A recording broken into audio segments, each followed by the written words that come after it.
नमस्कार दोस्तों, मैं जावेद अख्तर और आप देख रहे हैं रॉयल पत्रिका। निकाय चुनाव की घोषणा के बाद में अब कांग्रेस और भाजपा दोनों ही अपनी अपनी चुनावी रणनीतियों में जुट गई है। इसी कड़ी में हम इस वक्त भाजपा कार्यालय के बाहर मौजूद है, जहां बैठकों का दौर जारी है। हम आपको बता दें कि चुनाव को लेकर के जो है मंथन किया जा रहा है। बैठक में सरकार के विकास कार्यों और रोजगार के मुद्दों को भी जनता के बीच ले जाने की रणनीति पर चर्चा की जा रही है। वहीं पंचायती राज चुनाव को लेकर के भी तस्वीरें साफ की गई है कि पंचायती राज चुनाव जो है वो नगर निकाय चुनाव की तरह आरक्षण और लॉटरी निकाली जाएगी। उसी प्रक्रिया के तहत सीटों का आरक्षण जो है वो तय किया जाएगा। बैठक के अंदर हम आपको बता दें कि जो वरिष्ठ नेता हैं वो भी यहाँ पर मौजूद हैं।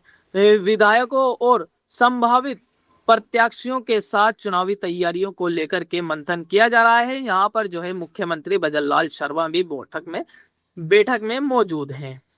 आने वाले पंचायती राज चुनाव और जो निकाय चुनाव आने वाले हैं उसको लेकर के जो है ये मंथन किया जा रहा है। ऐसे में अब भाजपा की नजरें निकाय चुनाव के साथ साथ आगामी पंचायती राज चुनाव पर भी बनी हुई है। ऐसे में अब भाजपा इन उपलब्धियों के साथ पंचायती राज चुनाव में जनता के बीच जाने के लिए तैयारी में है। अब देखना होगा कि भाजपा की ये रणनीति जो है, चुनावी रणनीति कितनी कामयाब होती है। आखिर जोगाराम पटेल ने क्या कहा, सुनते हैं। निकाय चुनाव को हमारा प्रदेश का नेतृत्व बड़ा गंभीरता से लेते हैं।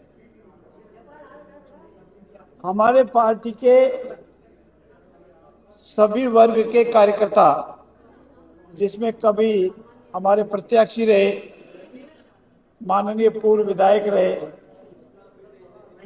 उन सब का योगदान भी पार्टी के नवनिर्माण में कम नहीं है।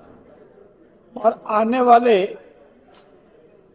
चुनावों में, चाहे नगर निकाय के चुनाव है या उसके बाद में पंचायत राज के चुनाव है, उन सब चुनावों में उनकी भूमिका भी बहुत महत्वपूर्ण है। उनके पास बहुत बड़ा अनुभव है, ग्राउंड लेवल की जानकारी है, कार्यकर्ताओं से पहचान है और चुनाव लड़ने के जितने भी वाजिब तरीके हैं उन सब की उनको जानकारी है। ऐसी स्थिति में आज हमारे शीर्ष नेतृत्व में माननीय अध्यक्ष जी ने, माननीय संगठन महामंत्री जी ने और हमारे प्रदेश के महामंत्री जी ने उन सब प्रत्याशियों को, पूर्व विधायकों को आमंत्रित किया था।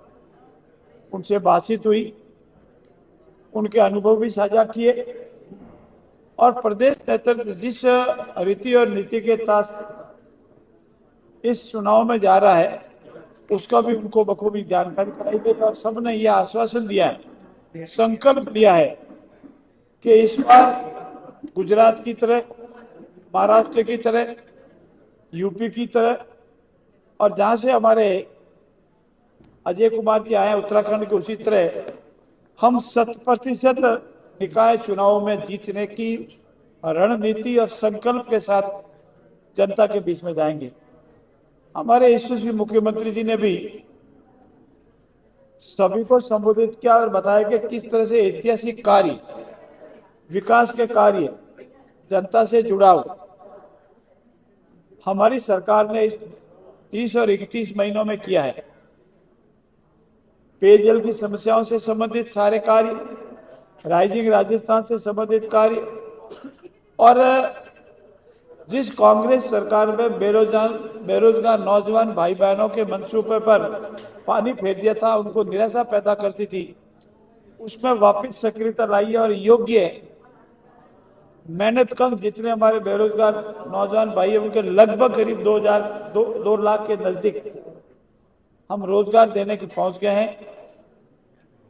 हमारी रिफाइनरी का इशू, जयपुर में मेट्रो सेकंड फेज का इशू, हमारे जल से संबंधित सारी परियोजनाओं के इशू, हमारे किसान सम्मान निधि से इशू, हमारी अनुसूचित जाति जनजाति से संबंधित इशू, इन सब के विकास कार्यों के आधार पर, विकास को प्राथमिकता देते हुए, विकास को आधार बनाते हुए,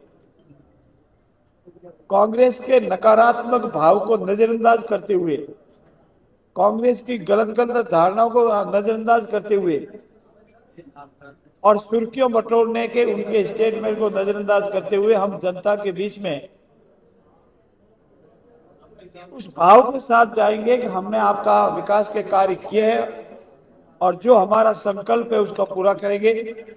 हमारे कार्यकर्ताओं की मेहनत, उनके संकल्प, हमारे देश और प्रदेश के नेतृत्व की रीति नीति और उनका विजन और हमारी सरकार द्वारा किए हुए कार्यों के आधार पर मैं हमको विश्वास दिलाते हैं इस निकाय चुनाव में और तत्पश्चात पंचायत राज चुनाव में हम ऐतिहासिक प्रदर्शन करेंगे और प्राय सभी स्थानों पर कमल का फूल खिलेगा। बहुत बहुत धन्यवाद। वैसे आपको जयपुर का प्रभारी भी बनाया, किस तरह से रणनीति रहेगा सर निकाय चुनाव? ये प्रभारी हमारी पार्टी की आंतरिक व्यवस्था है और नगर निकाय में जयपुर नगर निगम, जोधपुर नगर निगम, कोटा नगर निगम, ये हमारे अजमेर नगर निगम हमारे लिए महत्वपूर्ण है। जयपुर सबसे अधिक है, हमारी राजधानी, और करीब 150 हमारे यहाँ पार्षद नवनिर्वाचित होकर आएंगे। कांग्रेस ने जिस तरह से इन निगमों का पुनर्गठन के नाम पर राजनीति की थी, तुष्टीकरण किया था और जैसे तैसे कर जीतने के लिए इनका डिवाइडेशन किया था, भारतीय जनता पार्टी ने पुनः उनका अपने जनता के हितों के अनुसार, अपेक्षाओं के अनुसार पूरी पारदर्शिता से, निष्पक्षता से जनहित में पुनर्गठन किया। वार्डों का भी पुनर्गठन किया, स्वयं निगम का भी पुनर्गठन किया और अब जनता इससे बहुत खुश है और मुझे पूर्ण विश्वास है जयपुर में इस बार हमारा निगम का, भाजपा का महर बढ़ेगा, लेकिन वो ऐतिहासिक अपने साथी पार्षदों की आशीर्वाद से बढ़ेगा। और आप कल्पना करिए, वापिस हम आपसे इसी स्थान पर और अन्यत्र मिलेंगे। ऐतिहासिक जीत इस बार नगर निगम जयपुर में भाजपा की होगी।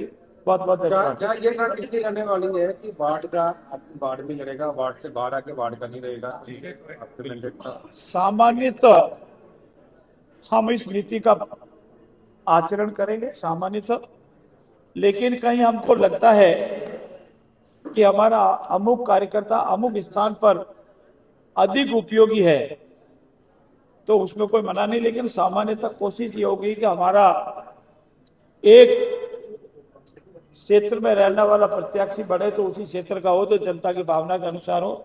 ये सारे विषय चुनावी रणनीति के भाग है और समय और परिस्थिति के अनुसार इसकी पालना की जाएगी। धन्यवाद। हमारी प्रदेश की एक घोषणा पत्र की एक समिति बनी हुई है जिसके घनश्याम जी तिवारी प्रमुख है और उनके साथ में 12 और सदस्य हैं। टोटल 13 लोगों की ये समिति बनी हुई है।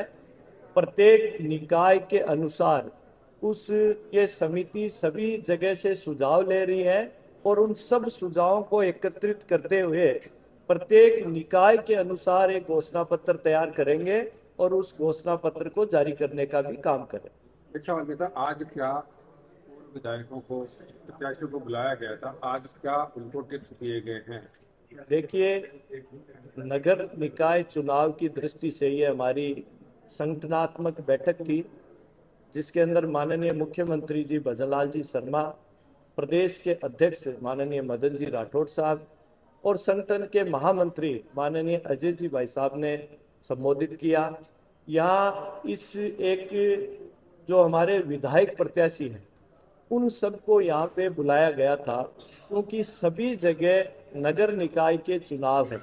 उन नगर निकाय के चुनाव की दृष्टि से हमें किस तरीके से हमें प्रत्याशी चयन करना है, किस प्रकार से हमारे जो अभी प्रभारी नियुक्त हुए हैं वो लोग कब वहाँ पे जाएंगे, किस तरीके से हमारे निकाय की जो कोर कमेटी बनी हुई है उस कोर कमेटी के साथ में बैठते हुए किस प्रकार से वार्डों के प्रत्याशियों के नाम एकत्रित करेंगे, उनका चयन किस प्रकार से होगा, इन सब विषयों को लेकर एक ये संगठनात्मक बैठक रखी गई थी ताकि जो हमारा कार्यकर्ता, हमारी विचारधारा का कार्यकर्ता, मजबूत कार्यकर्ता, वहाँ जीतने वाले कार्यकर्ता का चयन कैसे हो, इन सब निर्णयों को लेकर आज ये बैठक रखी गई।